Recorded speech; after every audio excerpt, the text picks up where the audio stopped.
everyone. Just fluffing my pillows. Don't mind me. So everyone, what are we gonna talk about today?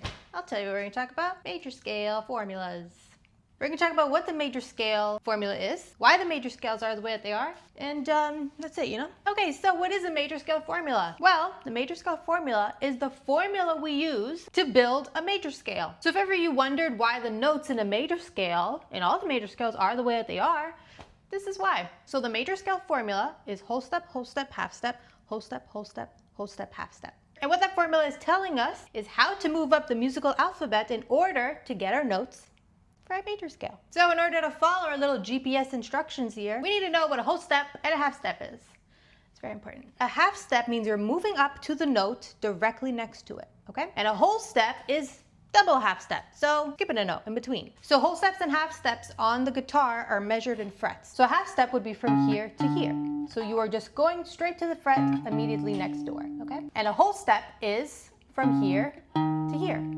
So you're skipping this little fret here. You're going double. See? So let's build, for example, the A major scale, okay? So in order to do that, we need to have all our notes in the musical alphabet laid out in front of us. And because we want to build the A major scale, we need to start on the A note. And then from there, we'll follow. Sorry, I'm using whiteboard just for myself so I don't lose track. Okay. So we start on our A note, and now we have to follow our GPS instructions, right? So we have to move up a whole step. So that lands us on the B note. So the first note on the scale was A, and now your second is B. So now from B, we need to move up another whole step, and that lands us on C sharp. So your next note is C sharp. And it's C sharp and not D flat, just because the letters need to follow in order, you know? So now from D, we need to move up a half step, and that lands us on the D note. So your next note on the scale is the D note. Now, starting from the D note, we need to move up a whole step, and that lands us on the E note. So our next note is the E note.